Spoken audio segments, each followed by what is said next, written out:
Rutuja Ahire, yes ये बेटा इथे।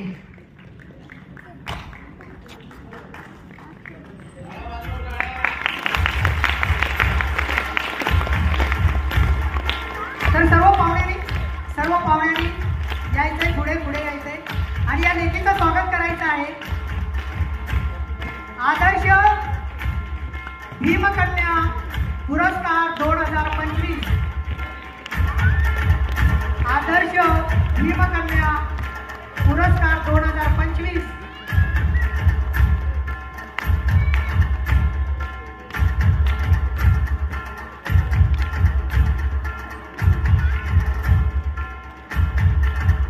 आज खऱ्या अर्थाने एका रजिस्टर्ड संस्थाने तिला भीमकन्या हा पुरस्कार दिलेला आहे आणि आजपासून पूर्ण महाराष्ट्रामध्ये तिची ओळख भीमकन्या म्हणून होणार आहे।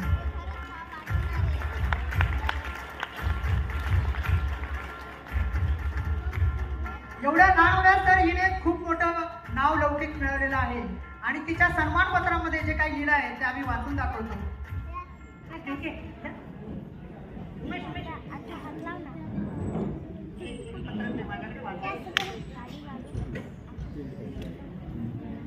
तर आम्ही ऋतुजासाठी जे लिहिलेलं आहे हे सन्मान गौरव पुरस्काराचं सन्मान पत्र ते तुम्हाला वाचून दाखवतो, कारण या लेखीचं खूप या प्रोग्राम मध्ये मोठं योगदान आहे हे आपल्याला सगळ्यांना मान्य करावं लागेल। संगमनेर वरून ती 10 दिवसासाठी कल्याणमध्ये आली आणि संपूर्ण प्रोग्रामचं नियोजन आयोजन सगळं या लेखीचं आहे।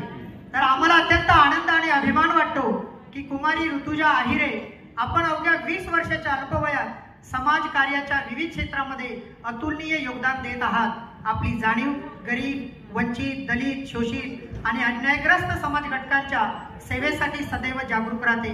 आपण अत्यंत गरिबीचे जीवन जगत असतानाही कधीही परिस्थिती पुढे हार मानली नाही। गावातील शेतीकामे करून स्वतः शिक्षण घेत धम्मदानाचा कार्यभाग पार पाडला। समाजाला एकत्र करून मदतीसाठी झटणं हीच आपली ओळख।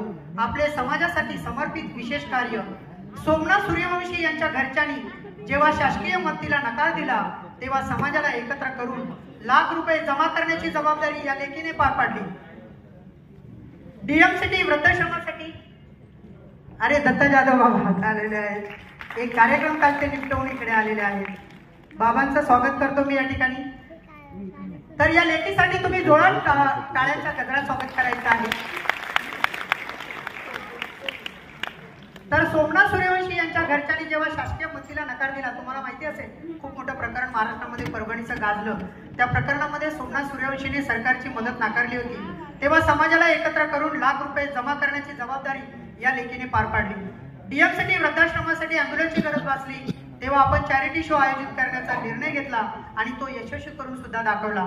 आपण डॉक्टर रवींद्र जाधव आणि डॉक्टर सुरेखा जाधव यांच्या मानसकन्या असून अनाथ निराधार यांच्या मदतीसाठी तत्परतेने अल्पावधीतच मोठ्या संख्येने प्रेक्षकांना आकर्षित करून चॅरिटी शो साठी मदतीचे हात पुढे केले। आपण एक प्रगल्भ प्रतिभावान कवयित्री, लेखिका आणि बुद्धाच्या सम्यक मार्गावर चालणाऱ्या भीमकन्या आहात। आपल्या या अद्वितीय योगदानाची दखल घेऊन आपणास संविधान महिला ब्रिगेडच्या कार्याध्यक्षपदी सुद्धा तिची नियुक्ती करण्यात आलेली आहे। महाराष्ट्राला आपल्या रूपाने एक जबाबदार सामाजिक संघटक मिळालेला आहे।